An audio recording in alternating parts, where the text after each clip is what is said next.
right, so let's begin with the remaining legal challenges. Do they, in your view, have any legal legitimacy?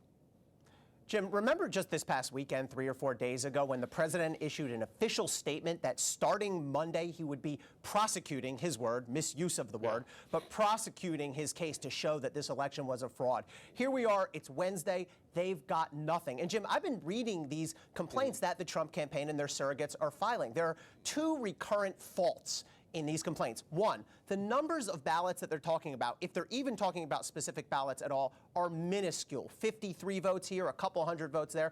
Number two, they just don't have the proof. You just laid it out perfectly. They're claiming voter fraud. They haven't won a single case. Look, the record speaks for itself. They've filed cases all across this country. They haven't won a single piece of litigation yet. They are winless. They're like the New York Jets of constitutional litigation. The record speaks for itself. They're not turning around anytime soon. Don't insult my New York Jets, but point taken. Sorry.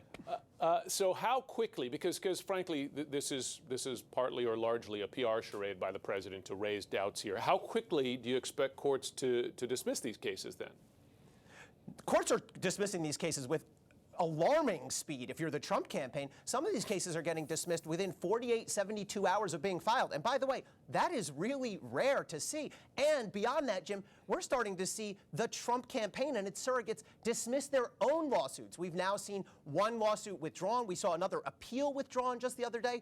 That, I think, is a warning sign. You don't see that very often. When the Trump campaign is pulling back its own lawsuits, I think that's a flashing red light that they're in trouble. Okay, I want to talk about the Attorney General's role, because he told federal prosecutors that they should examine what he called voting irregularities, and this is before, and this is the change, before states move to certify the results, violating or overturning longstanding DOJ policy. The quote from his memo is as follows: "I authorize you to pursue substantial allegations of voting and vote tabulation irregularities prior to the certification of elections in your jurisdictions in certain cases, as I've already done in specific instances."